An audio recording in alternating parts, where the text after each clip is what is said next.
and Elizabeth's obstinacy. Mr. Bennet was much calmer, only saying he was pleased to discover that Charlotte, whom he used to consider quite sensible, was as foolish as his wife and more foolish than his daughter. That day was Mr. Collins' last at Longbourn, and he left with many speeches of thanks, as well as a promise to return very soon. Mr. Bennet warned him to be careful not to offend his patron by being absent from his duties too often.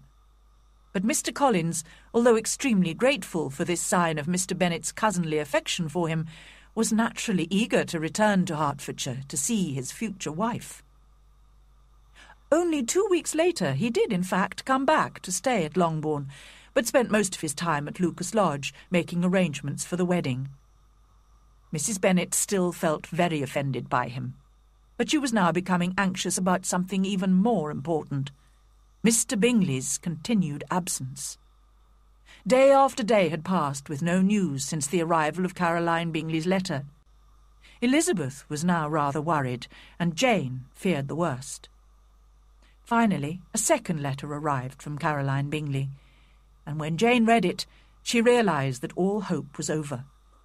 The Bingley family was staying in London for the whole winter, and Georgiana Darcy was a frequent member of their circle. Miss Bingley boasted joyfully of this friendship, and looked forward to her brother's probable marriage to Miss Darcy. Although she was deeply upset, Jane bravely tried to control her feelings. "Do not worry, Lizzie. I shall be able to forget him in a while. I have nothing to complain of, as he made no promises to me. I just thought he cared for me, but I was wrong. Luckily no one is hurt except myself."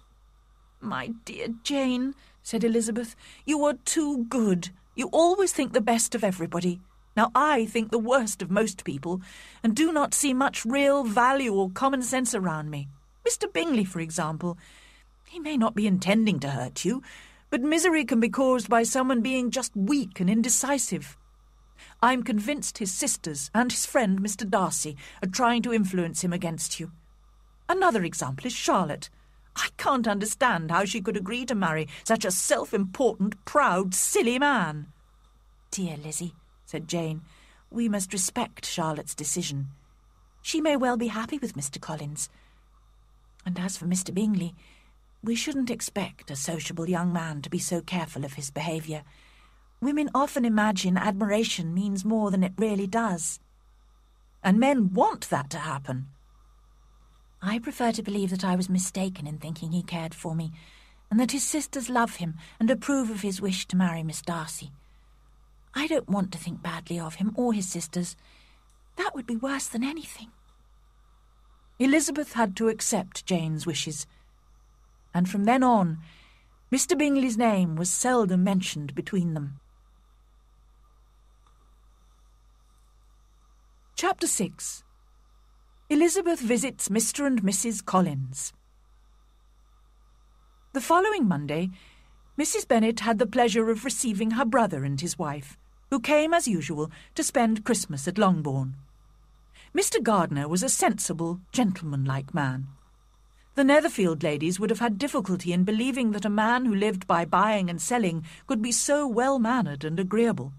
Mrs. Gardiner, who was several years younger than Mrs. Bennet and Mrs. Phillips, was a pleasant, intelligent, elegant woman, and a great favourite with her Longbourn nieces, especially the two eldest, who often stayed with her in London. When Mrs. Gardiner had given the present she had brought with her and described the newest fashions, she was obliged to listen to Mrs. Bennet's complaints. "I've suffered greatly since your last visit, sister," cried Mrs. Bennet. "Just imagine! 2 of my daughters were very close to marriage, and then nothing. I do not blame Jane, who would have got Mr. Bingley if she could. But Lizzie, oh, sister, it is hard to think she might have been Mrs. Collins by now if she hadn't been so obstinate. The result is that Lady Lucas will have a daughter married before me. It makes me quite ill to have such a disobedient daughter and such selfish neighbours. But your coming just now is a great comfort to me, and I am very glad to hear what you tell us about long sleeves."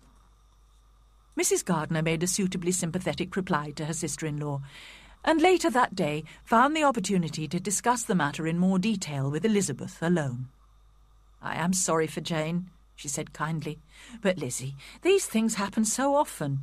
A young man like Mr. Bingley frequently falls in love with a pretty girl, and when chance separates them, he forgets her very quickly." "Yes, Aunt," said Elizabeth, "but in this case it was not chance, but the young man's interfering friends who separated Jane and Mr. Bingley. I'm sure he was violently in love with her." "Poor Jane. She's so sensitive. I'm afraid she may not get over it for some time. Now, if it had been you, Lizzie, you would have recovered more quickly by finding humour in the situation. But do you think I could persuade Jane to come back with us to London? Perhaps a change of air would make her feel better." Elizabeth was extremely grateful to her aunt for this kind suggestion, and felt sure Jane would gladly agree. "I hope," added Mrs. Gardiner, "that she will not be influenced by the hope of seeing the young man. We live in such a different part of town that it is very unlikely they will meet, unless he actually comes to see her. And that is quite impossible, because his friend Mr. Darcy would not allow him to visit so unfashionable an address." But despite her protest, Elizabeth secretly thought that Jane might see Bingley in London, and that a meeting would probably reawaken his affection for her. The Gardiners stayed at Longbourn for a week, and Mrs. Bennet made sure there was always some entertainment for her brother and sister-in-law. Whenever there was a dinner party at Longbourn House, some of the officers were always invited. Mrs. Gardiner, who had noticed that Mr. Wickham was a very frequent visitor and that Elizabeth spoke admiringly of him, took care to observe them both. She saw enough to make her a little anxious, and decided to speak to Elizabeth about him when they were alone. "Lizzie," she began, "I can see that you and Mr. Wickham like each other, but I must warn you not to get seriously involved with him. I admit he's a most interesting young man, but sadly he has no fortune. You are a sensible girl and must realise that you would disappoint your father by agreeing to marry a penniless young man." "My dear aunt, do not worry. I'll take care of myself, and Mr. Wickham too. He won't be in love with me if I can prevent it." "Elizabeth, be serious." "I'm sorry, aunt. I'll try again. At present, I'm certainly not in love with him, but he is by far the most agreeable man I've ever met. And if he really loved me... But I would hate to disappoint my father or make any of you unhappy. I cannot promise what I will do, but I will really try to do what I think is wisest. I hope you are satisfied with that." Her aunt replied that she was, and received Elizabeth's thanks for her kind advice. Several days after this, the Gardiners returned to London, taking Jane with them. The day of Mr. Collins' wedding soon arrived, and Mrs. Bennet had to watch Charlotte Lucas become Mrs. Collins. Before the bride left Longbourn for Hunsford, however, she asked Elizabeth to come and visit her in her new home as soon as possible. Elizabeth could not refuse, although she did not imagine it would be an enjoyable visit. It was arranged that Elizabeth would accompany Sir William Lucas and Maria, one of his other daughters, on their intended visit to Hunsford in March. A week after Jane's departure, Elizabeth received a letter from her sister saying that she had seen Miss Bingley and hoped to continue their friendship. Elizabeth shook her head over this. She was not surprised to hear from Jane a few weeks later that Caroline Bingley had made no further attempts to communicate with her former dear friend. Elizabeth was saddened to read of Jane's disappointment, but felt more cheerful when she told herself that Jane would no longer be deceived, by the sister at least. All expectation from the brother was now absolutely over. As a punishment for him, she seriously hoped he would soon marry Mr. Darcy's sister, who, according to Wickham, would make him quickly regret what he had thrown away. At about this time, Elizabeth also received a letter from Mrs. Gardiner asking about Wickham, and she was able to reply quite honestly that there was no danger of her marrying him. He had transferred his affections to a Miss King, who had recently inherited £10,000. Elizabeth saw exactly what was happening, but her heart had only been slightly touched, and she was able to convince herself that it was quite natural for such an agreeable young man to wish for fortune and independence. January and February passed, and the time for Elizabeth's visit to Mr. and Mrs. Collins approached. She had improved the plan by arranging to spend a night in London at her uncle and aunt's house before continuing the journey into Kent. She was very much looking forward to seeing Jane, who was still staying with the Gardiners. The journey seemed long to Elizabeth, because Sir William and Maria had nothing to say worth hearing. But when the coach arrived at the Gardiner's house at lunchtime, Elizabeth was delighted to see that her sister looked as healthy and lovely as before. In a private conversation with her aunt later, however, Elizabeth discovered that Jane had been suffering from periods of depression, although she always tried bravely to appear cheerful. The afternoon and evening passed only too quickly, and the next day Elizabeth and the other travellers set off again. When the coach arrived in Hunsford, they were all quite excited to see on one side of the road Lady Catherine's great park, which they had heard so much about. At last, on the other side, they came to the rectory, where they were warmly welcomed by Mr. Collins and Charlotte. Elizabeth was more and more pleased she had come when she found herself so affectionately received.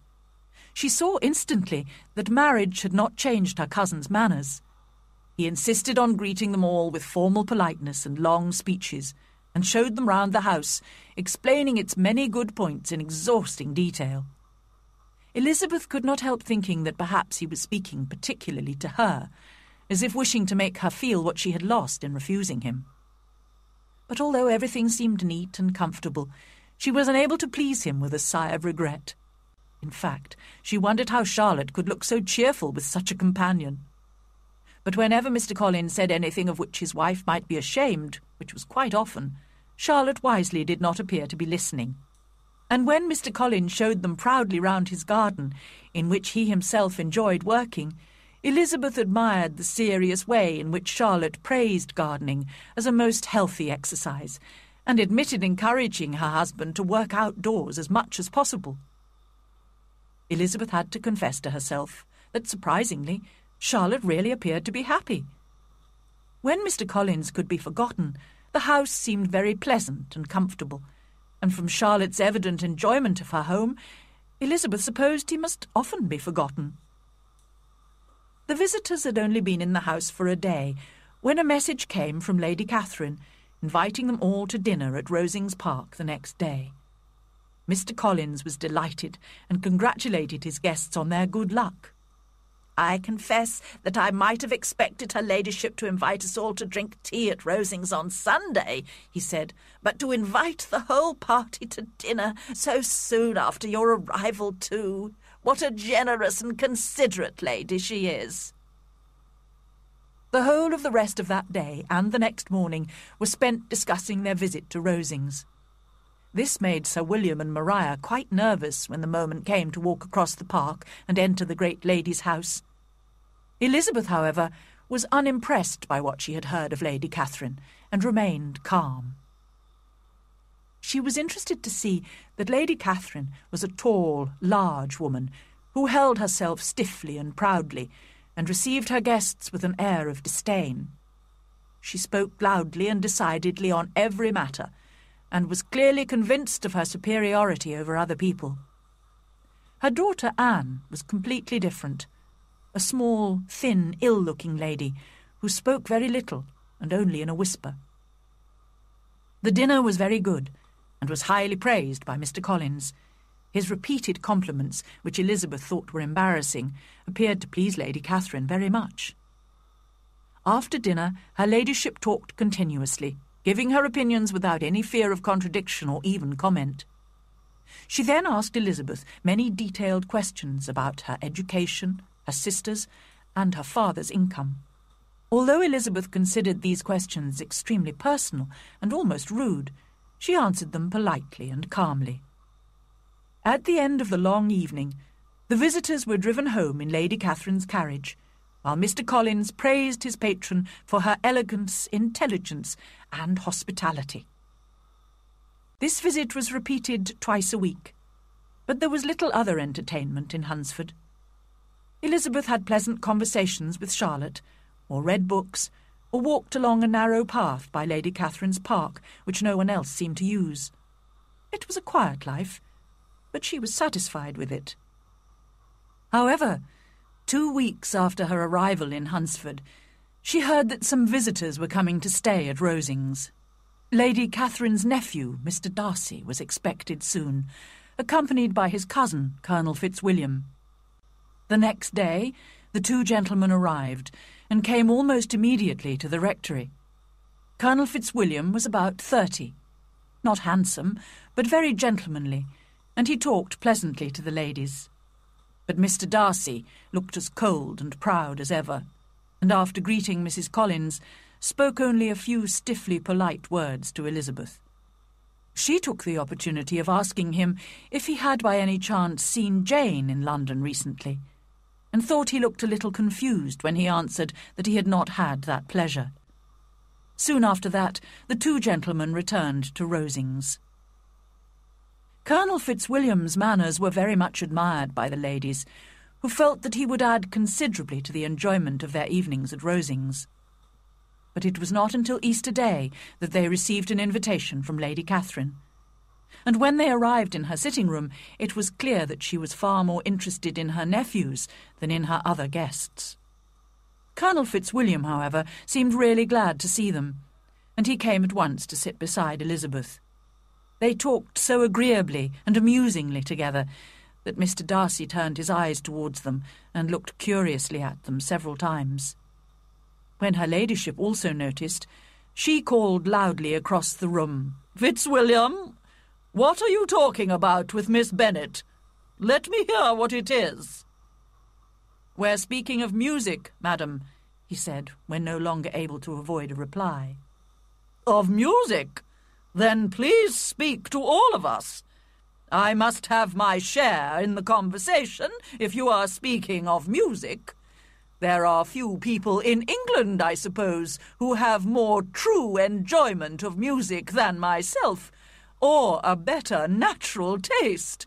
If I had ever learned to play, I would have been a great musician.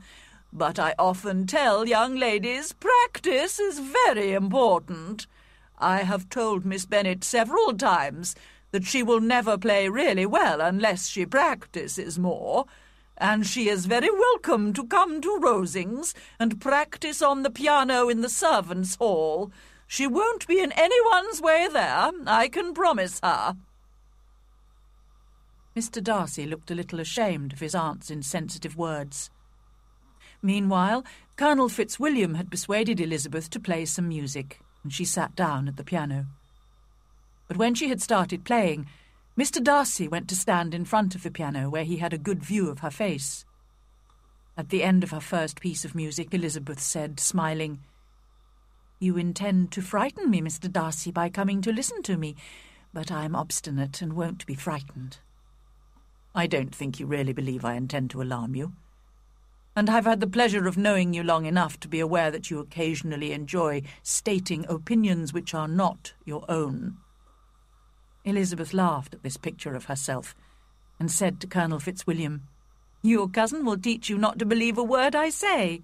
Indeed, Mr. Darcy, it is very ungenerous of you to mention all my faults, and perhaps rather foolish too, because I may take my revenge, and tell things about you which your relations will be shocked to hear." "I am not afraid of you," said Darcy, smiling. "But let me hear your accusation," cried Colonel Fitzwilliam. "I'd like to hear how he behaves among strangers." "Well, prepare yourself for something very dreadful. The first time I ever saw him was at a ball in Hertfordshire. And at this ball, what do you think he did? He danced only 4 dances. I'm sorry to cause you pain, but that is what happened. He danced only 4 dances, although gentlemen were scarce, and to my certain knowledge, more than one young lady was sitting down waiting for a partner. Mr. Darcy, you must admit it." "I had not, at that time, the honour of knowing anybody at the ball apart from my own group of friends. I should perhaps have asked to be introduced, but I do not like to recommend myself to strangers. I do not find it easy to talk to people I don't know." "You don't want to take the trouble to do it, Darcy, that's why," said Colonel Fitzwilliam. "I cannot play this piano as well as some other women," said Elizabeth. but I've always assumed it is my own fault, because I don't take the trouble to practice. I know that I am capable of playing as well as anyone." Darcy smiled and said, "You are perfectly right. You have spent your time in a much better way. No one who hears you could imagine any possible improvement. We neither of us perform to strangers." Just then Lady Catherine interrupted them to comment on Elizabeth's playing. "Miss Bennet would play quite well if she had a London teacher. Of course, Anne would have been a delightful performer if her health had allowed her to learn." Elizabeth looked at Darcy to see his reaction to Anne de Bourgh's name. But neither at that moment nor at any other could she observe any sign of love or even interest in his cousin. Lady Catherine continued to give Miss Bennet advice on her playing, but at the request of the gentleman, Elizabeth stayed at the piano for the rest of the evening. Chapter 7. Darcy proposes marriage. Elizabeth was sitting by herself the next morning writing to Jane, while Mrs. Collins and Maria were shopping in the village. She heard the doorbell ring, and knew that meant a visitor had arrived, but she was greatly surprised when Mr. Darcy, and Mr. Darcy only, was shown into the room. He seemed astonished too on finding her alone. "I apologize for disturbing you, Miss Bennet. I understood that all the ladies were at home." "Please don't apologize, Mr. Darcy. I hope Lady Catherine and her daughter are well." "Very well, thank you." He said no more. As he seemed in danger of sinking into total silence, Elizabeth had to think of something to say. She remarked, "How very suddenly you all left Netherfield last November, Mr. Darcy. I hope Mr. Bingley and his sisters were well when you left London?" "Perfectly, thank you." That was all the answer he gave. "I think I have heard that Mr. Bingley has not much idea of ever returning to Netherfield again." "It is probable that he will spend very little of his time there in future. He has many friends elsewhere." Elizabeth did not want to talk any longer about Mr. Bingley, and determined to leave the conversation to Mr. Darcy, she remained silent. He understood, and soon began to speak again. "Mr. Collins appears very fortunate in his choice of a wife." "Yes, indeed. She is one of the few sensible women who would have accepted him, although I'm not sure I consider her marrying Mr. Collins as the wisest thing she ever did. She seems perfectly happy, however, and financially speaking, it's a good marriage." "It must be very agreeable to her to be such a short distance from her own family and friends." "A short distance, you say? It is nearly 80 kilometres. "And what is that? Little more than half a day's journey on a good road. Yes, I call it a very short distance." "I would never have said Mrs. Collins lived near her family," cried Elizabeth. "That shows how much you are attached to Hertfordshire. Anywhere outside the Longbourn area would, I suppose, seem far away to you." As he spoke, he smiled a little. Perhaps he supposed she was thinking of Jane and Netherfield, thought Elizabeth, and she blushed. "Whether the distance seems long or short depends on many circumstances. If the family's income is large enough to pay for frequent journeys, then distance is not a problem. But Mr. and Mrs. Collins will not be able to afford to travel very often, despite their comfortable income. I'm certain my friend does not consider Hunsford near her family." Mr. Darcy moved his chair a little towards her and said, "You cannot have a right to such a very strong local attachment. You haven't spent your whole life at Longbourn, I am sure." Elizabeth looked surprised. Experiencing a change of feeling, the gentleman moved his chair away again, took a newspaper from the table, and glancing at it said in a colder voice, "Are you pleased with Kent?" They discussed Kent calmly and politely for a few minutes, and were then interrupted by Charlotte and Maria, who had returned from the village. Mr. Darcy sat a little while longer without saying much to anybody, and then went away. "What can be the meaning of this?" said Charlotte as soon as he had gone. "My dear Lizzie, he must be in love with you, or he would never have visited us in this familiar way."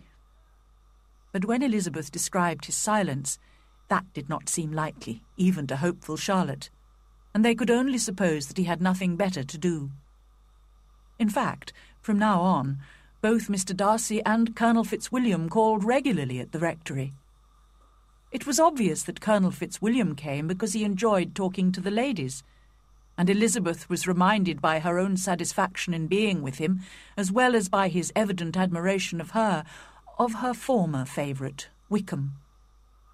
But it was more difficult to understand why Mr. Darcy came. He did not often speak, and seldom appeared interested in the conversation.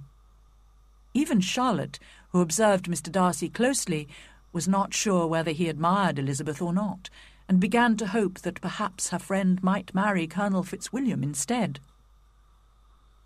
When she took her daily walk along the path bordering the park, Elizabeth met Mr. Darcy unexpectedly more than once. This was the more surprising because she was careful to inform him that it was her favourite walk, so that he could avoid meeting her. It was also strange that although he could just have greeted her and walked on, he always thought it necessary to turn back and walk with her. She could not quite understand him. But one day, as she was walking, she met Colonel Fitzwilliam, not Mr. Darcy, and greeted him with a smile. They walked back to the rectory together. "Are you leaving Kent this Sunday?" she asked. "Yes, if Darcy doesn't put it off again." "He is fortunate to be able to arrange things as he likes." "Well, we all want to do that," replied Colonel Fitzwilliam.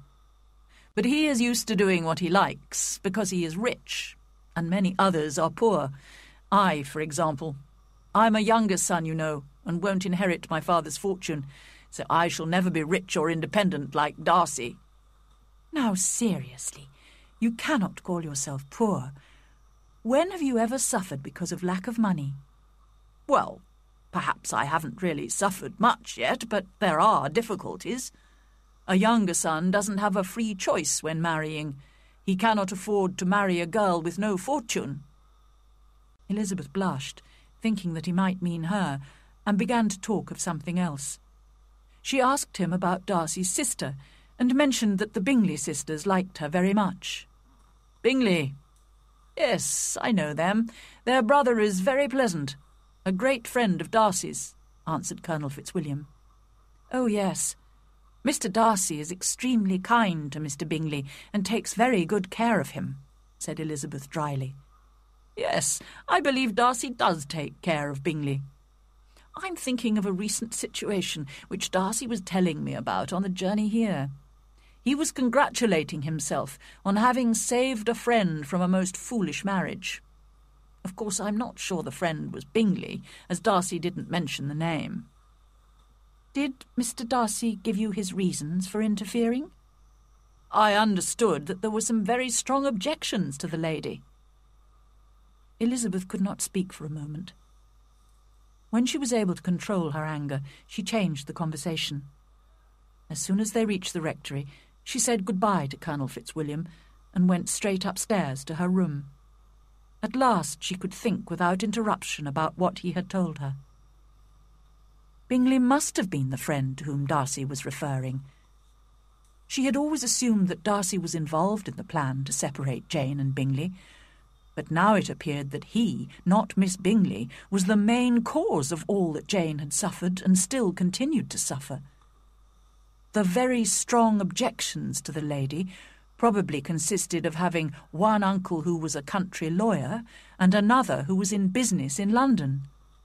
There could be no possible objections to Jane herself, as she was intelligent, beautiful and charming. Nor could anyone object to Mr. Bennet as a father-in-law.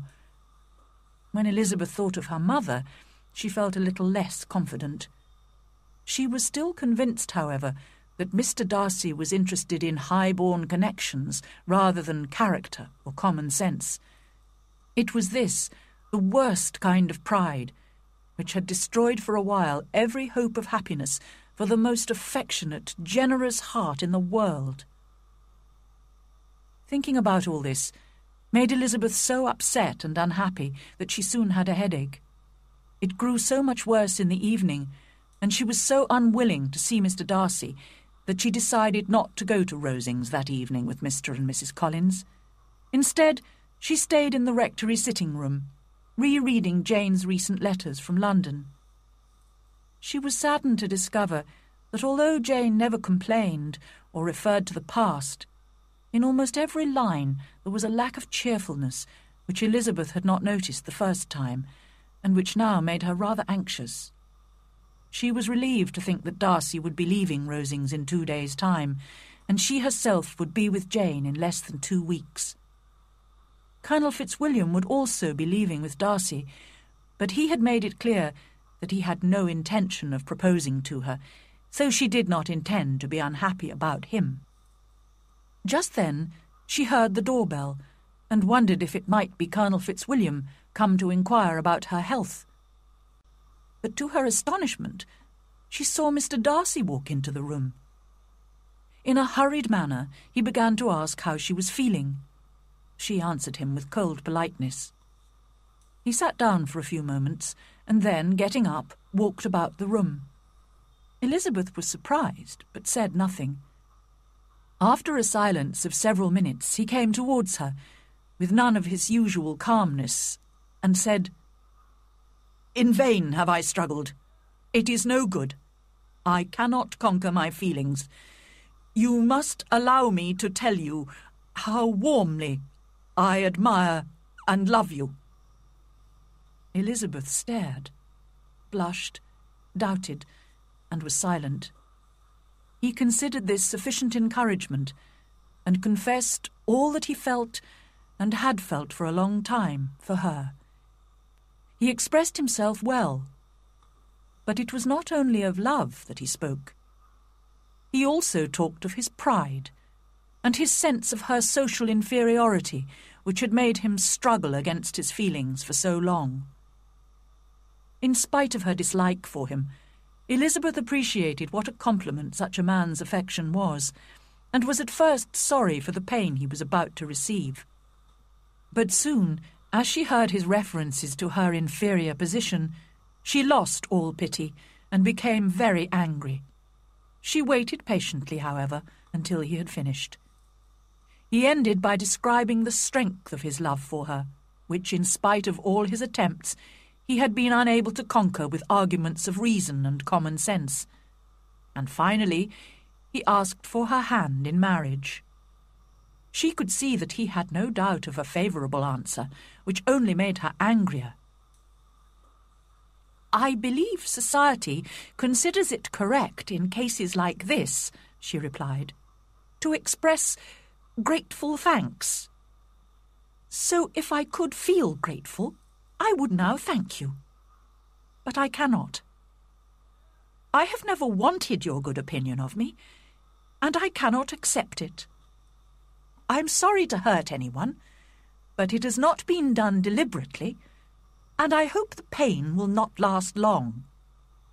The pride, which you tell me, has long prevented the expression of your affection, can have little difficulty in conquering your feelings after this explanation."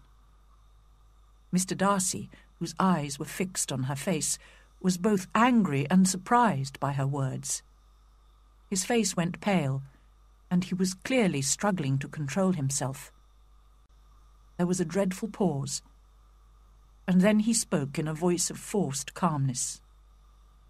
"And this is all the reply I am to have the honour of expecting? I might, perhaps, wish to be informed why, with so little attempt at politeness, I am rejected." "I might as well ask why, with so evident a wish to offend and insult me, you chose to tell me that you loved me against your reason, and even against your character. But even if my own feelings towards you had been favourable, do you think anything could tempt me to accept the man who has destroyed, perhaps for ever, the happiness of a most dear sister?" As she said this, Mr. Darcy changed colour, but he listened without trying to interrupt her as she continued. I have every reason in the world to think badly of you. Can you deny that you were the cause of Jane's separation from Mr. Bingley, and of her unhappiness? Can you deny it? I have no wish to deny that I did everything I could to separate them, and that I am delighted with my success. Towards my friend I have been kinder than to myself. Elizabeth treated this last remark with disdain, but its meaning did not escape her. But it is not only because of Jane that I dislike you. My opinion of you was decided long ago. I heard all about your character from Mr. Wickham. Now, what can you have to say on this matter? How can you defend yourself? You take an eager interest in that gentleman, said Darcy, less calmly than before. The colour was rising in his face. Who can help feeling an interest in him when we hear of the unfortunate life he has had? Unfortunate, repeated Darcy contemptuously. Yes, unfortunate indeed. And it was your fault, cried Elizabeth with energy. You took away his chance of a comfortable income and a good position, which you knew had been intended for him. You have left him poor and dependent and disappointed. You have done all this, and you can still treat the mention of his name with contempt. And this, cried Darcy, as he walked with quick steps across the room, is your opinion of me. Thank you for explaining it so fully. But perhaps you might not have considered these offences of mine if your pride had not been hurt by my honest confession of my reasons for not proposing to you earlier. Perhaps I should have hidden my struggles and flattered you by pretending I had every reason to love you. But I hate disguise of any sort. Nor am I ashamed of my feelings of pride, which are very natural. Could you expect me to delight in the inferiority of your family compared to mine? Elizabeth felt herself growing more angry every moment. Mr. Darcy, you could not have made me the offer of your hand in any possible way that would have tempted me to accept it. The moment I first met you, I noticed your pride, your sense of superiority, and your selfish disdain for the feelings of others. Later events strengthened my dislike for you. You are the last man in the world whom I could ever be persuaded to marry. You have said quite enough, madam. I perfectly understand your feelings. Forgive me for having taken up so much of your time, and accept my best wishes for your health and happiness. With these words, he hurried out of the room and the house. Elizabeth felt so weak that she sat down and cried for half an hour. She was so astonished to have received a proposal from Mr. Darcy. His affection for her must indeed have been strong to conquer all the objections he had to her family and position, objections which had made him prevent his friend marrying her sister. But his terrible pride, his shameless confession of what he had done to separate Jane and Bingley, and his cruelty towards Wickham, soon removed any pity she might have felt for him.